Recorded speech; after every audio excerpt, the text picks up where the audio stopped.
ಹರಿಹರದ ಎಮ್ಮೆ ನಮ್ಮ ಊರಿನ ಜೀವನಾಡಿ ಈ ತುಂಗಭದ್ರಾ ನದಿ.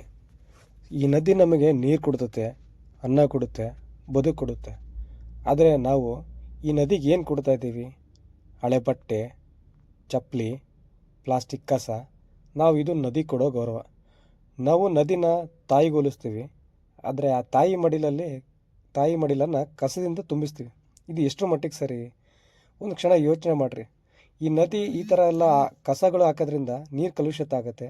ಇದರಿಂದ ಮುಂದೆ ನೀರು ಕುಡಿಯೋರಿಗೆ, ಅದನ್ನು ಬಳಸೋರಿಗೆ ಅದರಿಂದ ಅಪಾಯನೇ ಹೊರತು ಏನು ಒಳ್ಳೆಯದಾಗಲ್ಲ. ಸೊ ಇನ್ನಾದರೂ ಈ ಥರ ನದಿ ದಡದಲ್ಲಿ ಈ ಥರ ಕಸ, ಹಳೆ ಬಟ್ಟೆ ಇಂಥವನ್ನೆಲ್ಲ ಬಿಸಾಕೋದನ್ನ ಬಿಡ್ರಿ. ಎಷ್ಟು ಜನ ಯಾವ ಥರ ಯೋಚನೆ ಮಾಡ್ತಾರೆ ಅಂತ ಹೇಳಿದ್ರೆ, ಅದಕ್ಕೆ ಗೌರವ ಕೊಡ್ತೀವಿ, ಇಲ್ಲ ಹಳೆ ಚಪ್ಪಲಿ ಹಳೆ ಬಟ್ಟೆ ಬಿಟ್ಟು ಬಂದರೆ ನಮ್ಗೆ ಒಳ್ಳೇದಾಗತ್ತೆ ಅನ್ನೋ ಒಂದು ಮೂಢನಂಬಿಕೆನೂ ತುಂಬ ಜನದಲ್ಲಿದೆ. ಯಾಕೆಂದರೆ ನಾವು ಅದನ್ನು ಕೇಳಿದ್ದೀವಿ ಜನರ ಬಾಯಲ್ಲಿ. ಸೊ ಹಾಗಾಗಿ ಸ್ವಲ್ಪ ಯೋಚನೆ ಮಾಡಿ ನದಿ ಸ್ವಚ್ಛವಾಗಿಡೋದನ್ನ ಪ್ರಯತ್ನ ಪಡಿ.